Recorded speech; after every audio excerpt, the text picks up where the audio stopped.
What's up, everybody? Where are we headed today, boys? We're going to Caffeine and Carburetors. Caffeine and Carburetors. It's a little bit of a nipply day, but hopefully it's a good show. It's my first time here. You went before, right? I've been there before. Oh, it's only me, huh? Yep. So, on this episode of the Corded Tire Podcast, we're going to walk around the show, do a little bit of coverage, hopefully make some contacts, and we'll see how the day goes. First things first, we need some coffee, though. That's for sure. Mm-hmm. All right.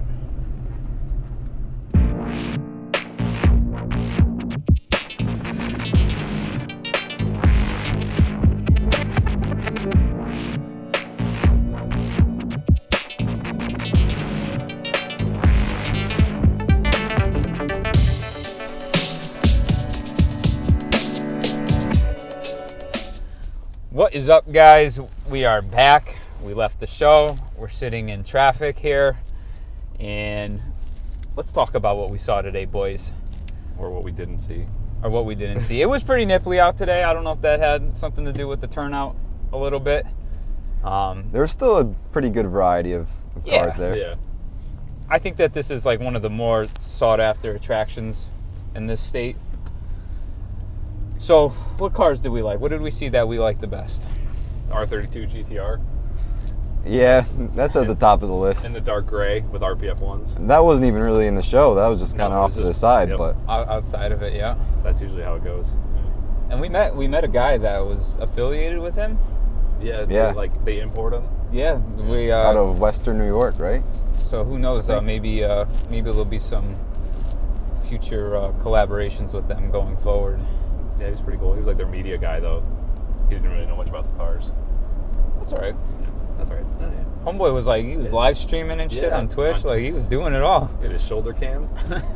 I didn't even realize he was doing it while I was talking to him. I was like, oh. Yeah, he was monitoring it from the camera that was mounted to the hot shoe. Or his phone was mounted on a hot shoe. And he had like a camera on his shoulder, too. Yeah, that was a legit setup he had going on. Mm-hmm. Yeah, it was a cool car, though. I liked that gunmetal. Yeah, that's the best color. I think that's my favorite R32 color. He had RPF ones, which looked good. They had some pretty aggressive offset. There's something about a dark gray car with those F1 silver RPF ones that looks just clean. Yeah. Yep.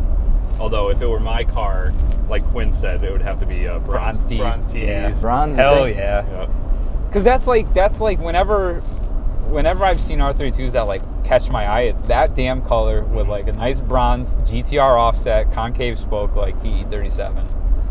That's all you got to do. Just looks awesome. That's all it needs. Yeah. What else? We saw an NSX. We saw a first gen NSX. Yep. That thing was a runner. That looks like that car was driven on the regular, a lot of miles. As it should be. You know, I think it's so funny, like, when you see those cars in person. I said this when I was filming it, too. It's like, bone stock, they look so dated from the rear. I mean, it's still a pretty car, like, and I know the potential of the NSX, like, with, like, a lip kit, some wheels, nice suspension, or, like, lowered a little bit, like, that car transforms, you know? But, like, just in all-stock form, like, when you first approach it, like, you can really see that car hasn't, like, held its age. And, like, to compare that to, like, we saw a stock FD RX-7 there. And that car was beautiful, even in stock form. Like, it just had nice curves, and like it didn't look nearly as old as the NSX did. Yeah, that's true. But I still want an NSX, just because I know like what they can look like with a couple choice mods. That was a right-hand drive FD, right? Yeah, the FD was right-hand drive and auto. Yeah.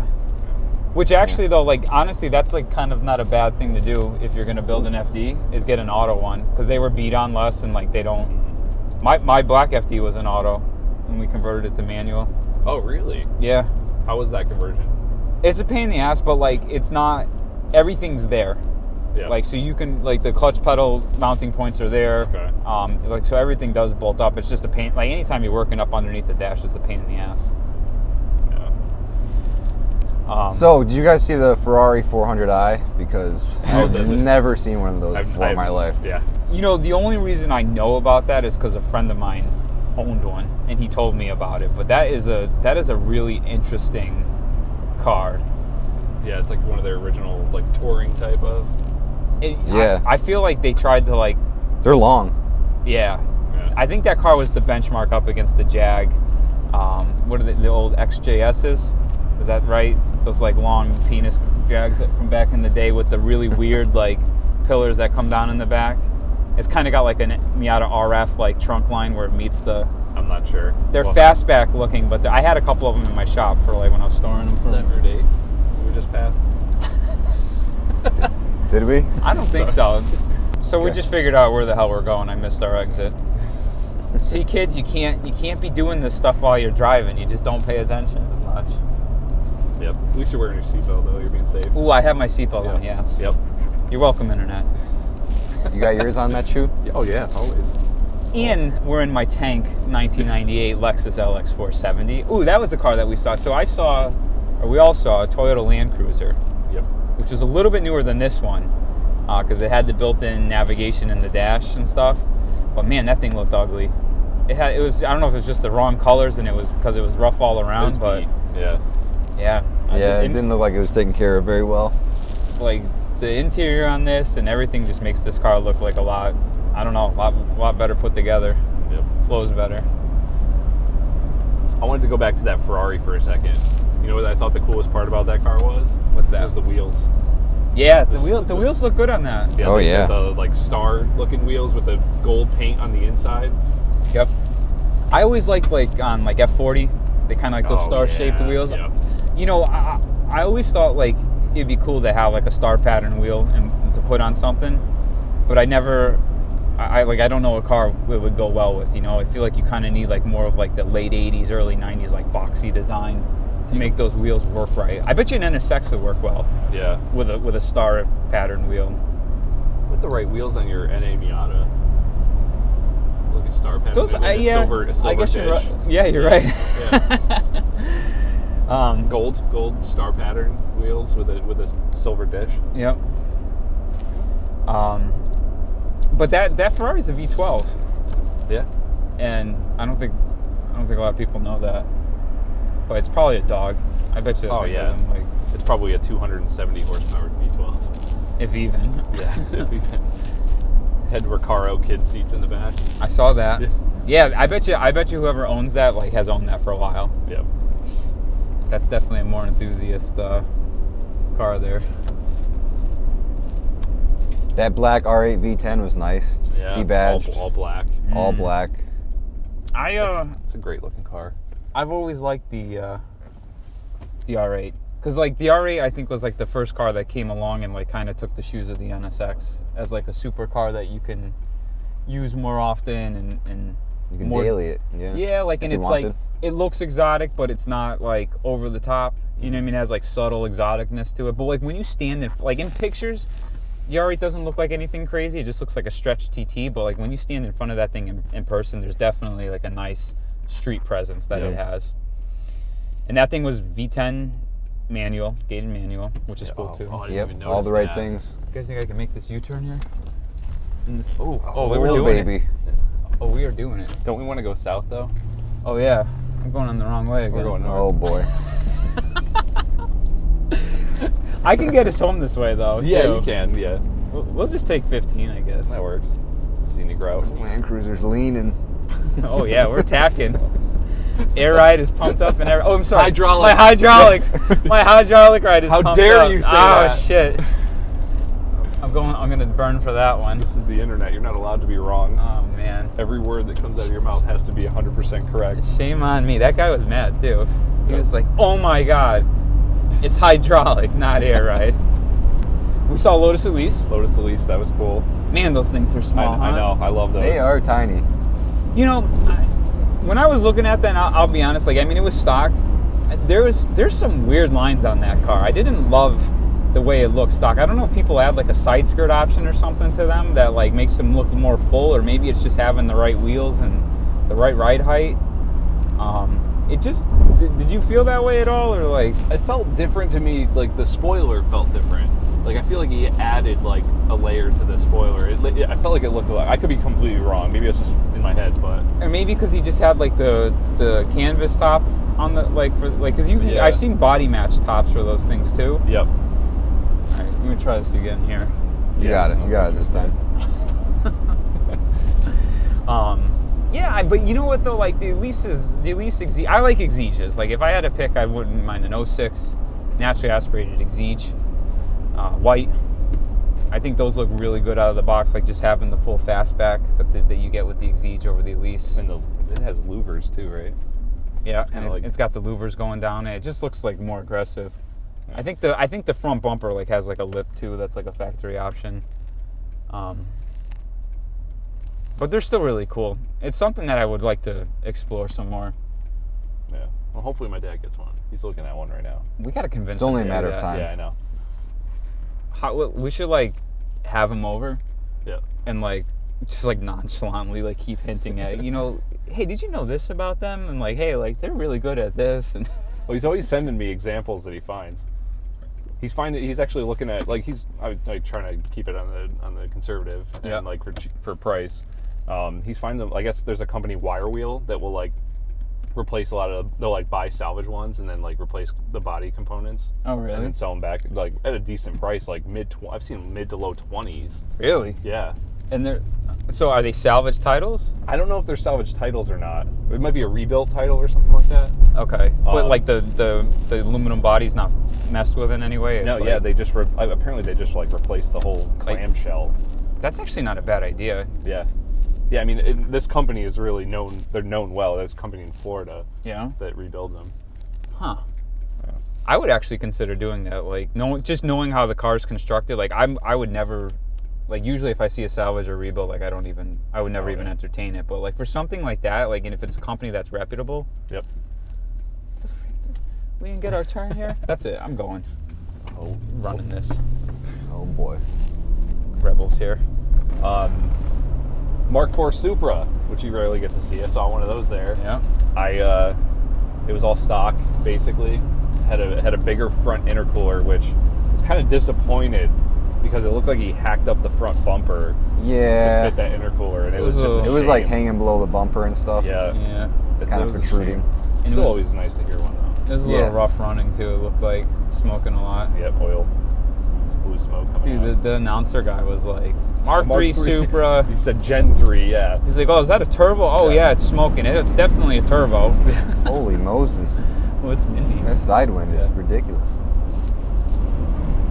It was funny, that announcer dude, like, he just kept going, man. He was running that. Yep. Running that show. And he was talking smack on certain cars. I thought that was funny, too. It was great when the Miata drove by. He's like, ha! Miatas. The guy's just like, what? Well, I mean, the Miata that he was talking about had, like, teeth in it. Oh, look, how cute. He's got teeth. Yeah, true. Oh, that's right. Yeah. I think he's a dentist or something. What else? I feel like that's so typical, though. Like, Miata owners, like, stick, like, fangs and shit in the front bumpers, and, like, they think it's Halloween time, too. People like to decorate. Yeah. I don't know. I did the googly eye thing once. Let's talk about that dark blue E36 M3. Oh, yeah. Oh, that was clean. That the was nice very interior. well built. Do you know, did you catch the name of the shop? Yeah, Quinn Yeah, got he on gave video. he gave me his card. I flashed it on film. Actually, we'll overlay that here. There's a lot of extra. Make sure you look at the visors, center console and stuff. this- All that the formats, dude. The formats. Is this yours? Yeah. This is my upholstery guy, John. He's the one who did all the other stuff. What's yours? You have social media that you want to shout out? DT Chris 203. What about you? And Jay's Legacy Auto Interiors. There you go. Any customization, you can go and where are you out of? New Milford, Connecticut. There you go. Best in the business right here. Best. Best. Here's his work right here. Please don't touch. Very nice, boys. Thank you. Do we need batteries? Can you just go to CVS and get me batteries?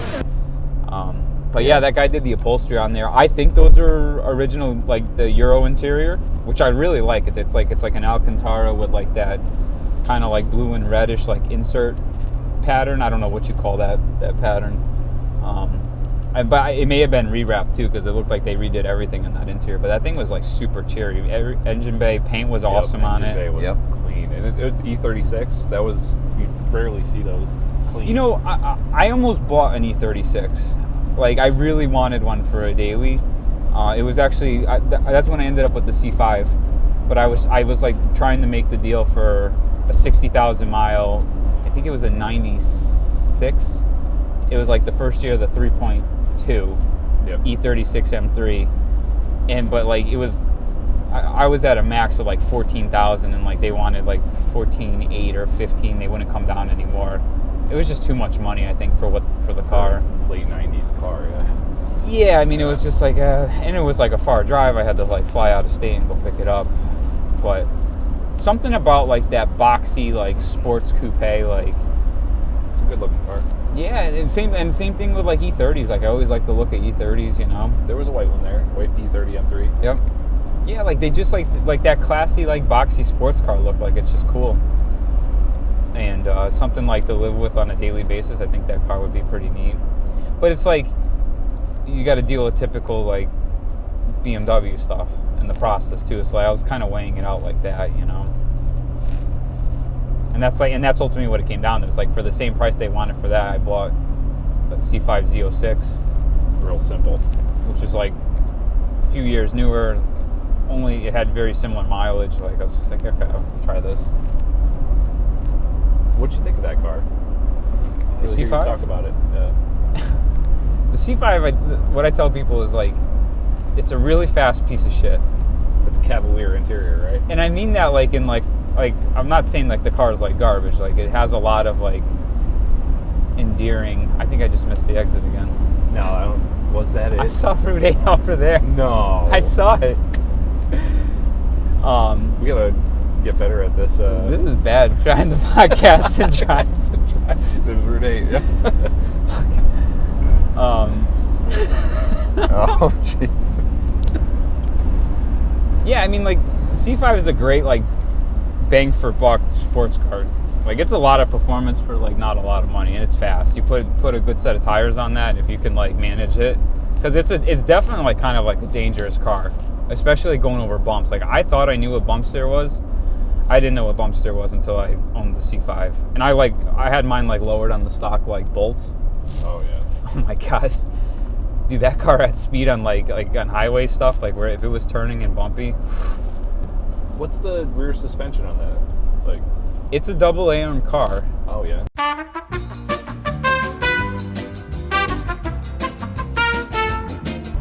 We are back.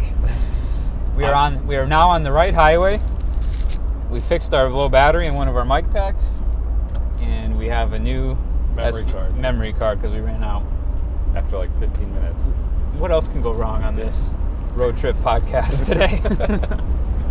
What were we talking about last? The Corvette. We don't have to yeah. talk about the C5 anymore. Okay. I've said everything I have to say about that car. Actually, here's my closing thoughts. If you like the Corvette, just go drive it. But like, there's just so many nicer cars. After dealing the RX-8, like, I would rather deal with the RX-8 with way less power, just because the car is just so much nicer all around. So, but I'm glad to have experienced the Corvette. I think it was interesting ownership. Good experience. I wouldn't say it was good. I fixed a lot of stupid stuff on that thing, and it was kind of a pain in the ass to work on. But otherwise, not too bad. If you guys had to pick one car from the show to daily drive, It's a daily drive. Oh, daily drive, like one car you're going to live with and drive most days of the week. Is this our only car, or do we still have all the other cars that we own? Because that changes it. It does change. It changes the dynamic. Yeah, I guess you could keep your other cars. Okay. Oh, I got to think about this one now. This isn't a winter daily, right? No, we'll disregard winter. Snow season. And salt, yep. I would choose the 991.2 GT3. The green one? Yeah. That's what I was For just daily? thinking. Wow. I the daily the hell out of that thing. Yeah. Are those things manual? harsh? Like, You know, no, not at all. no? They're well built. Like GT3 has always been the track, street car for the track type of deal, or race car that you could drive on the street, whatever you want to say, right? But like the new ones are so good that like they have dynamic engine mounts that soften and harden, and like there's a lot of like stuff going on with that car, like chassis wise. When I drove the 991, and it was a 991.1 GT3. That thing was like delightful. Wow. even in like the stiffest mode, I had everything on stiff and all the nannies off, and like it was really supple for a car. I mean, if you're like a whiny baby about stuff, then like you would probably be like, oh, it's too stiff. But if you're just if you understand that like a sports car needs to be a little bit harsh to have its athleticism and dynamics, then that thing was fantastic. And it was a manual. Yeah, it was a manual. That which I appreciated. Yeah. It sound. But remember when we were listening to it though? Like that thing's a ticky motor, Yeah, huh? it was. Yeah, cue that clip right now. Family car? No. When did you get it? You just bought. It was just cold, or Yeah, I really wonder what the longevity of those motors are. That was a 4-liter, right? I think they lowered redline on the 4-liter to like 8,800, which is not much, right? Like it's still up there. That piston speed's got to be pretty high, Yeah. and it's like moving in the wrong direction. So like I really wonder like if those things would do 100,000 miles without like falling apart. Who knows? But I will say this, like that 991.1 that I test drove, that was one of the best sorted out of the box cars I've ever driven. That thing was amazing. It's too good, honestly. Yeah. The performance was outrageous on it. Like that thing just gets up to speed and so fast on the street. I feel like I could daily drive an NSX. There's that stock NSX. That would be a good daily driver. See, you know what my problem is? Is that like because I love the NSX, like I would buy that thing and I would just like Mod the shit out of it. I'd mod it up and like I try to keep it cherry and I mean, well, maybe not that one, right? Because that one was already rough. Yeah. I would maybe entertain dailying that. It would make a good daily, you know? Yeah. Or the E36. I like that E36. It had nice interior. That E36 was really nice. And that interior was really nice too. The only thing that he was missing was an S54 swap. Yeah. And that car would be freaking awesome. All right, so any car, period, you can have. That we saw today. Doesn't matter. That's a tough one. This is a tough one. We saw some pretty expensive stuff there. It was a Countach, which is just a hilarious car. It was Wolf of Wall Street white too. Yeah. Well, Yeah. Was that 458 Italia? 458 Italia. That really is a tough call. Because like, when I played this game, I like talked myself out of like the really expensive stuff. Because then I'm like, man, now I gotta pay for maintenance parts and stuff on this thing, and like I gotta work on it. Yeah. So that. I suppose maintenance on a Countach probably wouldn't be cost effective. Oh, God. Even the 458, Even the 458, I'm yeah. like it's cool. That motor's awesome. I really don't know. Yeah. I don't think we saw enough. I don't think there was enough there. I'd probably take that. I'd probably take the R32. Yeah, no, that's what I keep leaning back towards too. I just love that car and that color. Yeah, just because that's real man, like everyday Joe's car, you know. Yeah. I don't know. Maybe I would take the GT3, Yeah. I think I still would, yeah. and then when it breaks, like just sell it. All right, see ya. The M Coupe was cool too. The BMW M Coupe. Oh, the red one? Yeah. Yeah. You see those less and less these days. Yeah, those cars are definitely like holding their value well. But I think Z4M is gonna surpass it at some point, just because they made like literally, or they brought 1/3 of the amount of them here that they did the Z3Ms. Although Z3M with S54 now, that's a really rare beast. Those are hard to find. All right, so how about this? What non-sports car would you have taken from there today? Non-sports car. Yeah. Oh, shit. I don't know. I know what I would take. I would take that restored old Land Cruiser. Well, I was going to say, there's a few Land Cruisers there. Although, I think I saw it on the side of the highway getting towed on the way back. Wouldn't surprise you. Well, maybe they just towed it there because like it looked. They had saran wrap on the leather on the interior. Really? Yeah, they may have just towed it there. So that company, I don't know the name of them. I'm sure we could figure it out. But that company, they do like Singer-esque style restorations of Toyota Land Cruisers. They're pretty nice. Ooh, You know what? You know what I liked there today What? was those backdraft racing. Oh, the Cobras. Cobras. Yeah, those Yeah. are nice. Every time I see one of those things, I want one. Carbon dash, like they just do like stuff that's like upgraded over like a base Cobra kit car. Yep. All the diamond stitched interior. They use the newer Ford 5 liter, I want to say. One of them said 427 on the side. Oh, really? Yeah. I thought that they were using Ford powertrains That's in what I some of thought theirs. too. Yeah, like the new 5 liter out of the Mustangs. Maybe it's an option. I know for a fact there was one. It wasn't there today, but there was one that it was Ford powered and it had individual throttle bodies and stuff on it. That's awesome. It was pretty slick. You know, like there's something about that car, like it really just looks like classic car, you know, and it's got like that whole ambiance to it. I've never driven one, so I bet you, like it's probably, you know, maybe after driving one for a little while, I might speak a little bit differently. I've driven one. I've driven a 427 before. Oh, have you? Yeah. My wife like got me a rental for like an hour. Oh, no kidding. Yeah. What'd you think of it? I liked it a lot. I mean, Was it scary? It was kind of. I mean, honestly, I don't know if like it was something with this kit, the way this one was built. It didn't. It had a 427. Yeah. But I feel like it didn't really scare me all that much. No. In all honesty, like I got on it. Yeah. Did you get it like in any like slip angle or anything? No, it had a lot of tire on it. And I think it did because it was like a rental. Probably, yeah. Intentionally, it had a lot of tire. I don't know. I feel like it just something was missing from it, power wise. Really? Yeah, believe it or not. Huh. I See, mean, they couldn't detune it like intentionally because it's like a car that they let anyone drive. I've heard that they're pretty scary. Yeah, Like, so have I. And they can, and I've seen videos of people racking them up pretty good too. Yeah.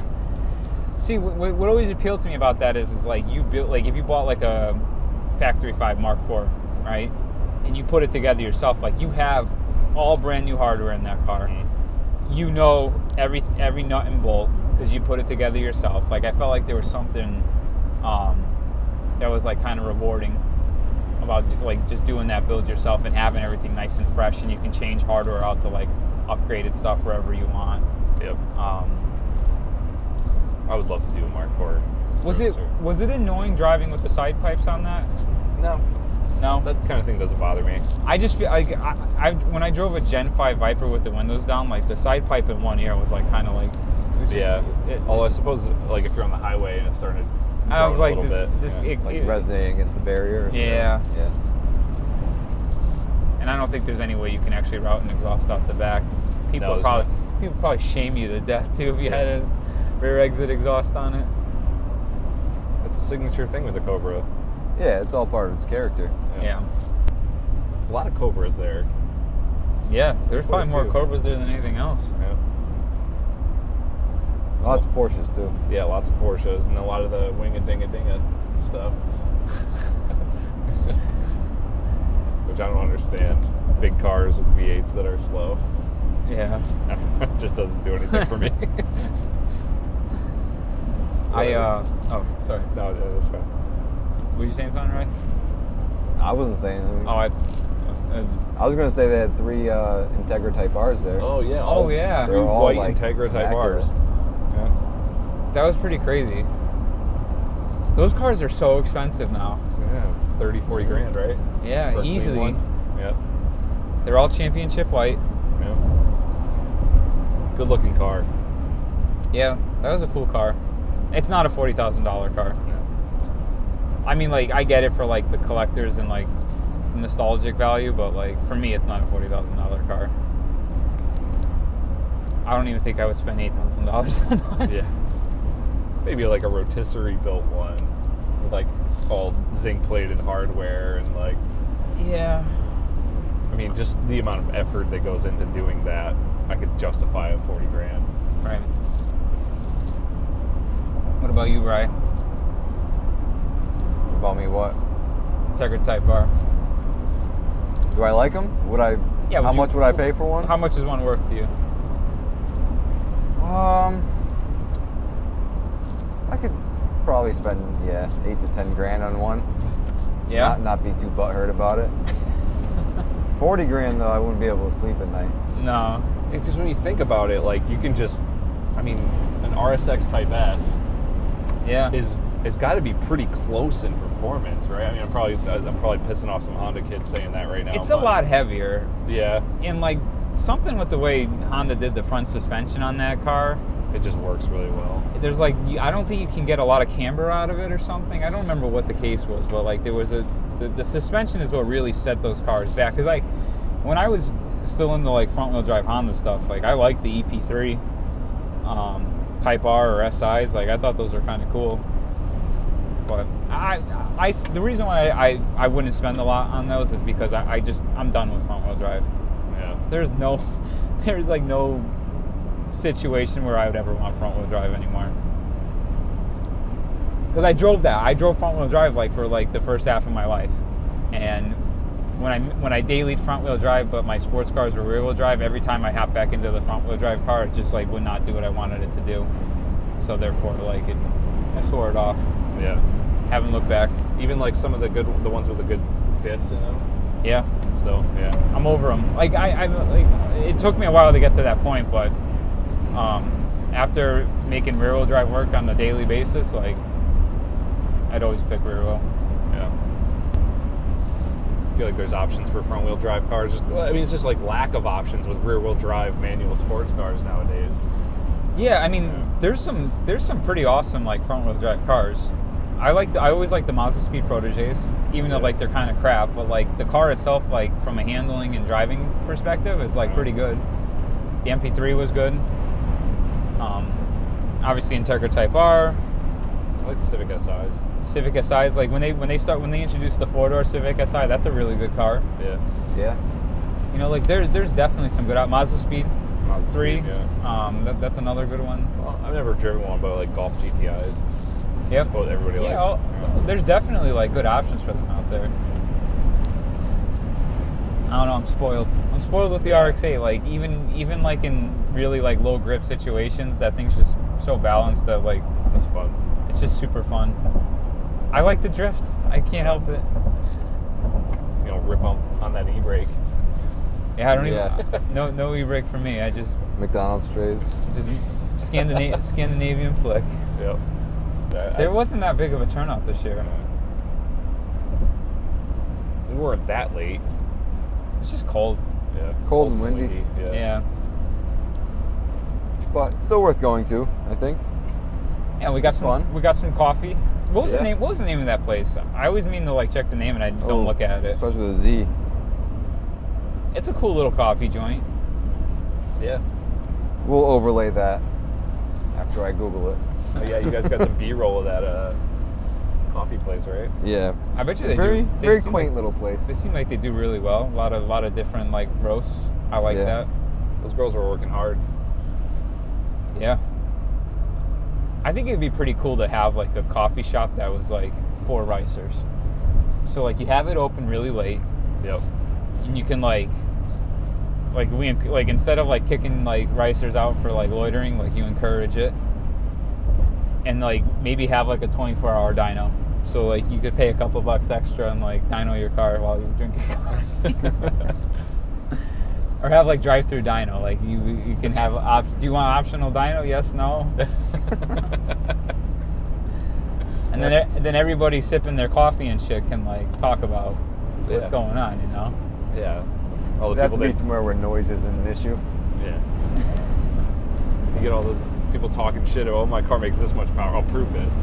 Yeah. Yeah. So like like on car like popular car areas at night, people all hang out at Dunkin' Donuts and stuff like, and they're all bickering about whose car makes what and talking all this shit. It's like, well, you can go dyno, and then you could just see. I'm telling you, it's a $1 million idea. Let's do it. You get the dyno. I'll show up. Perfect. So that pretty much wraps up today, right? Yeah, I think that was the highlights from the show. Oh, I did see an old M6. I do like old M6s. Oh, yeah. Six, yeah. That one was kind of hurt inside, but like the shark nose front end and I can't get over the exhaust pipes. that is a little bit weird how they just run them out like and They're just not in the center. yeah. Drives me nuts. Yeah, it's not in the center and not in one side either. It's like in the interior, like I looked at the interior on that thing again. It's a little gross. That thing really screams 80s styling. Like they just lucked out, I think, with the shark nose front end. Yeah. But yeah, I mean that. Other than that, there wasn't that really anything else worth talking about. But still, it was cool to get out, and so that's a nice area. It's pretty ritzy, but like it's just got like a nice presence to walk around on the streets where they close everything down and see a bunch of different stuff in one place. Get a little coffee, hang out with your bros. Yep. Little bro date. Yeah, get people looking at me weird with a gimbal in my hand. I know that. I can't believe that guy was like, "What is that? A selfie stick?" Is all you're taking selfies all day long? Yeah, that's what I You're want to just do. walking around, just And you're like, admiring "No, yourself. it's a gimbal." He's like, I've never heard of gimbal. that. "I've bro. never heard of that." Look it up. And I was like, "It's a stabilizer." Oh. He was like really like snobby too. Yeah, It he was was. funny. Great, I'm glad you haven't heard of that. Thanks. Yeah. always that guy. Wherever you go, right? Yep. All right, guys, we'll wrap this one up here, Yep. and stay tuned for the next episode of Quarter Tire Podcast. Thank you for listening. Done. Love the ending.